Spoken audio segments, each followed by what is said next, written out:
Olá, sou a professora Estela, professora de Educação Física, e nós vamos retornar às nossas aulas EAD, né? Vamos lembrar um pouquinho da nossa aula anterior, nós estamos falando do 8º ano. A nossa aula anterior a gente falou sobre o quê? A gente falou sobre anatomia, né? E a gente fez uma pincelada já uma introdução à fisiologia. Mas afinal, o que é fisiologia, né? Então, o que a gente vai falar hoje? Nós vamos falar sobre fisiologia do exercício, porque tem a fisiologia normal e tem a fisiologia do exercício. Nós vamos falar um pouquinho sobre o que é metabolismo, né? Como que funciona, né? Toda a nossa estrutura, né? Nosso organismo. Quais são as adaptações que o nosso organismo faz ao uso, ao exercício físico, né? Então, vamos começar falando primeiro o que é a fisiologia, né? Vamos lá. Ao praticar um exercício físico, é necessária uma fonte de energia, ou seja, aquilo que você come antes de qualquer atividade. A maior fonte de energia gerada para o trabalho dos músculos são proteínas e carboidratos. A respiração, trabalhando em conjunto com o sistema circulatório, auxilia na troca de gases e no trabalho do metabolismo. Mas afinal, o que é fisiologia, né? O que é exercício?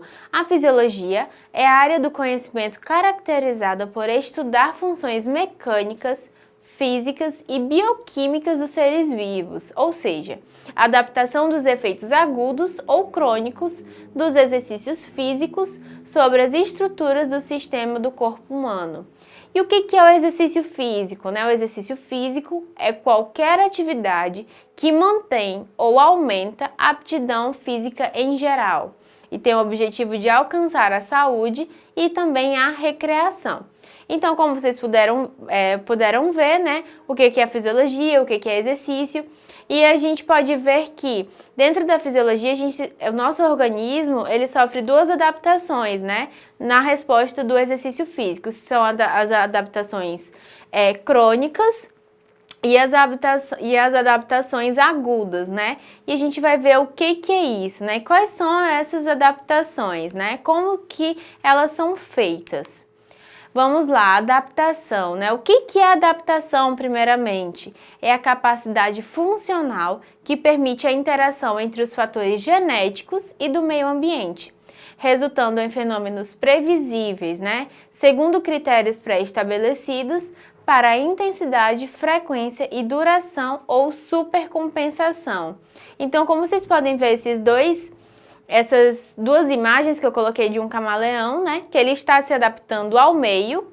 E nós temos o Goku, que ele está fazendo atividade física e o organismo dele vai se adaptar para aquela atividade que ele está fazendo, né? E então a gente pode ver também que, em relação ao exercício que ele está fazendo um exercício, o corpo dele, depois do exercício, ele já vai estar diferente, né? Porque ele já vai ter tido uma adaptação. Vamos falar um pouquinho sobre isso ainda. Adaptação humana, nós temos a adaptação aguda e a crônica. O que é a aguda? Ela ocorre no momento da atividade, causando modificações momentâneas. E a crônica já ocorre a longo prazo, em função das características fisiológicas. Eu coloquei essas duas imagens porque a aguda a gente pode ver como se fosse um arrepio, né? Que são modificações momentâneas. E as crônicas, nós temos o Hulk. Então, o Hulk, ele fica, né, a longo prazo, né? Nessa transformação dele. Então, a gente pode ter esses dois exemplos. Continuando. O que é o metabolismo, né? O termo metabolismo é usado para descrever as várias reações químicas existentes no organismo, que garantem a necessidade estrutural e genética de um ser vivo. Então, como a gente pode ver, a gente já entrou em um outro patamar, né? Nós vamos falar agora do metabolismo, né? O que abrange o metabolismo, né? Continuando, o metabolismo não é uma exclusividade dos seres humanos e ocorre em todos os seres vivos, seja ele unicelular ou pluricelular. As reações que compõem o metabolismo podem ser classificadas em dois grandes processos metabólicos, o anabolismo e o catabolismo. Nós vamos ler agora um pouquinho do conceito desses dois processos metabólicos, né? O metabolismo e o catabolismo, e depois eu explico para vocês melhor. Continuando. O anabolismo. Denominamos de anabolismo ou metabolismo construtivo as reações químicas relacionadas com a síntese de biomoléculas, né? Ou seja, as moléculas percussoras simples e pequenas, né? Utilizadas na produção de novas substâncias necessárias para o organismo, tanto para seu crescimento como para sua manutenção. Nós temos aí embaixo um exemplo de moléculas simples, né? Que seriam esses quadradinhos aí. E na utilização com a energia, ela vai se transformar em uma molécula complexa, né? Que ela vai se juntar. O anabolismo, ele quer dizer construção, né? Continuando, nós temos o catabolismo, né? O catabolismo ou metabolismo oxidativo, por sua vez, são todas as reações químicas de caráter degradativo, ou seja, aquelas reações que têm por objetivo quebrar ou desdobrar moléculas. Nesses processos, há uma liberação de energia necessária para a realização de diversas atividades. É no catabolismo que os carboidratos, lipídios e proteínas, por exemplo, são quebrados em produtos menores e mais simples. Como eu falei para vocês, que eu ia explicar um pouquinho, vamos lá. O anabolismo, como a gente viu no texto, são moléculas simples que elas, com auxílio de energia, vão se transformar em moléculas complexas, né? Nós vamos construir, né? Já o catabolismo, ele vai quebrar essas moléculas, né? Vai liberar energia para poder transformar moléculas complexas em moléculas simples. A base é essa, que se vocês entenderam isso, a gente já consegue progredir agora nos nossos estudos, né?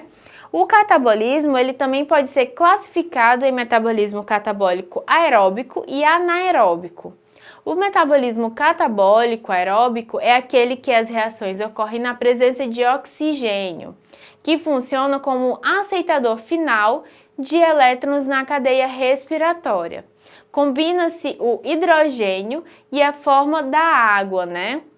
Já o metabolismo catabólico anaeróbico, as reações ocorrem na ausência do oxigênio.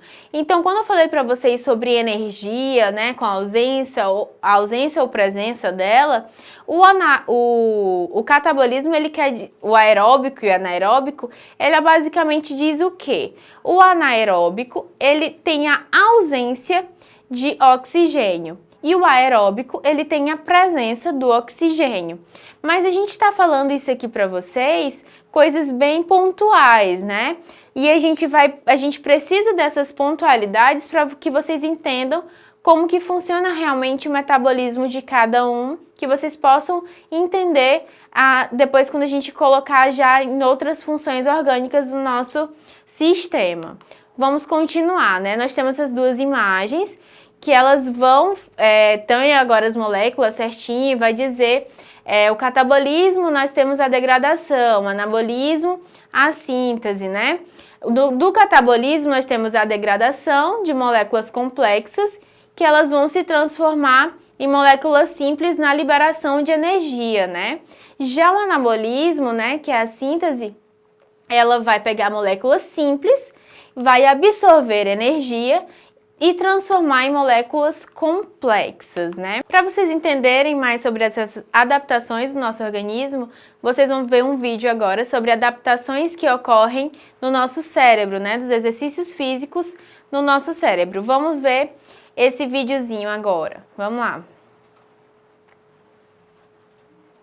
Pensado como excelente para o corpo, o que é muito pouco conhecido pelo público em geral é um conjunto enorme de benefícios para a parte mais importante, o seu cérebro.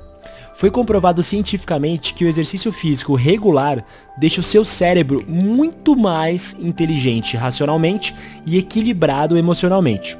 E por que o exercício físico influencia tanto uma parte mental do corpo? A evolução biológica pode explicar. O neurocientista Daniel Wolpert acredita que a única e principal função do cérebro é a de produzir movimentos complexos e adaptáveis. Ou seja, de acordo com ele, o movimento físico é a única coisa que dá propósito para um cérebro existir. Por exemplo, as assídeas, elas são animais marinhos que, no começo da vida, nadam livremente no mar, procurando um lugar fixo de uma rocha para se fixarem. E, uma vez achado esse lugar na rocha, elas ficam lá imóveis para sempre. E por não se movimentarem mais, a primeira coisa que elas fazem é digerir o próprio cérebro. Isso também explicaria por que o bicho preguiça tem o cérebro do tamanho de uma azeitona. Por ser extremamente lento e sobreviver grande parte do tempo parado comendo só folhas de árvores, ele não precisa ter um cérebro bem desenvolvido. Ou seja, isso é um indício biológico de que a nossa saúde mental está muito mais ligada à nossa saúde física do que a gente imaginava.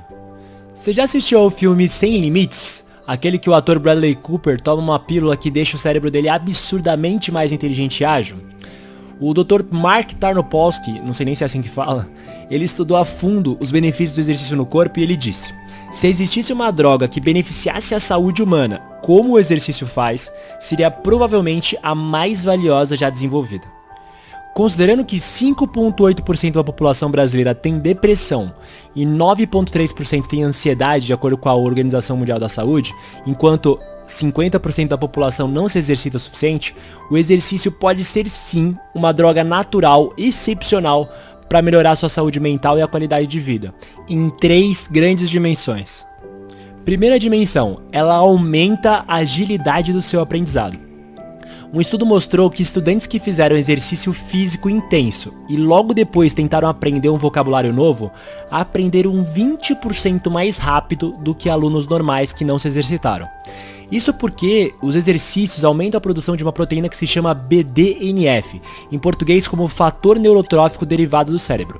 Pensa nela como um fertilizante valiosíssimo que incentiva a criação de novos neurônios enquanto fortalece e reestrutura os já existentes. Em resumo, ela aumenta a plasticidade cerebral, acelera o aprendizado e aumenta a sua capacidade de memorização. É a proteína que quase faz mágica na maioria do seu aprendizado. E é muito fácil aumentar a presença dela no seu corpo. Apenas 20 a 40 minutos de exercício físico aumentam em 32% a presença de BDNF no sangue. Segunda dimensão, você vai ter mais motivação, foco e força de vontade para resolver o que precisa. Já ouviu falar da droga Ritalina? A Ritalina age diretamente nos centros de recompensa do cérebro, ao facilitar a circulação. Então, gente, como vocês puderam ver no vídeo, a segunda e terceira dimensão vai ficar como exercício para casa. Por quê? No exercício para casa, vocês vão ter que pesquisar o que é depressão e ansiedade e descrever no seu caderno quais os benefícios da atividade física para essas doenças. Dentro das dimensões que ele iria falar realmente sobre essa atividade, sobre essa pesquisa que eu estou passando para vocês. Então, essa é a pesquisa de casa que vocês vão ter que ficar para fazer, tá bom? Nós vamos encerrar nossa aula de hoje. Nós depois vamos continuar sim com essa aula. Não esqueçam de acessar a plataforma Eduque para vocês terem acesso a todas as nossas informações e nossos materiais. E até a próxima aula.